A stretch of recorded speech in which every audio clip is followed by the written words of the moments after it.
അയ്യോ, ഇതെങ്ങനെ സംഭവിച്ചു? എനിക്ക് ഒരുപാട് ഇഷ്ടമുള്ള പാട്ടുകാരിയായിരുന്നു. അമ്മേ അമ്മേ, പത്രത്തിന് വാർത്ത കണ്ടോ? വിശ്വസിക്കാനേ പറ്റുന്നില്ല. എവിടെയും ക്യാൻസർ രോഗം മാത്രമേ ഉള്ളൂ.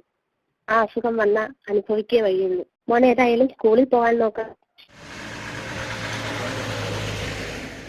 സ്കൂൾ ബസ്സും പോയി.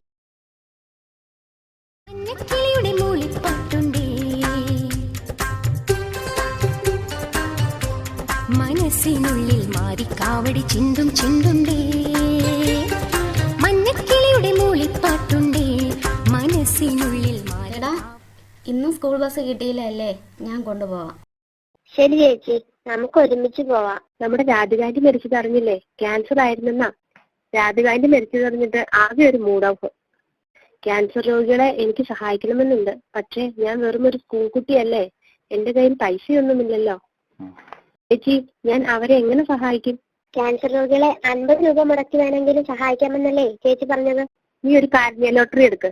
നിന്റെ സഹായം ഉറപ്പായും ക്യാൻസർ രോഗികളെ തേടിയെത്തും. എന്താ ഒരു വഴി? ഒരു മാർഗവും കാണുന്നില്ലല്ലോ. അച്ഛന്റെ പോക്കറ്റിൽ നിന്ന് എടുത്താലോ? അതാണ് എളുപ്പ വഴി.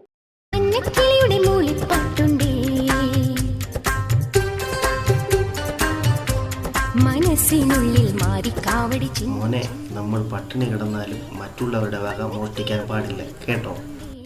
മനസ്സിനുള്ളിൽ മാറിക്കാവടി ചിന്തും ചിന്തുണ്ടേ.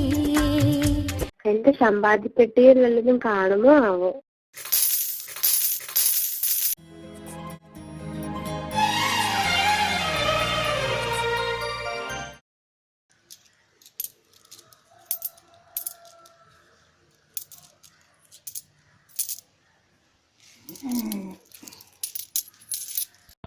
മുപ്പത്തഞ്ച്, 36, 37, 38, 39, 40. ഷോ, ഇനിയും 10 രൂപ വേണമല്ലോ.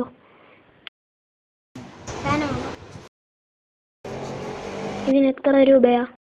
10 രൂപ. ഇത് വേണ്ട, 5 രൂപയ്ക്കുള്ളത് മതി.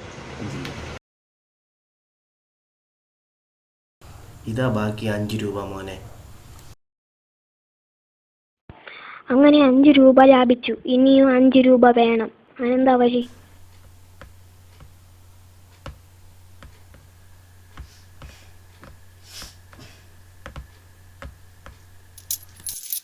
ആ പാഴ്വസ്തുക്കൾ കൊടുത്തപ്പോൾ 5 രൂപ കൂടെ കിട്ടി.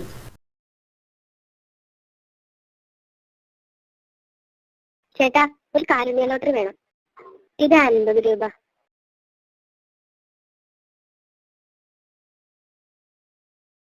ഇപ്പോഴാണ് ശരിക്കും എനിക്ക് സമാധാനമായത്. രാധികാന്റിയാണ് എന്റെ കണ്ണു തുറപ്പിച്ചത്. അവരുടെ ആത്മാവിന് നിത്യശാന്തി ലഭിക്കട്ടെ.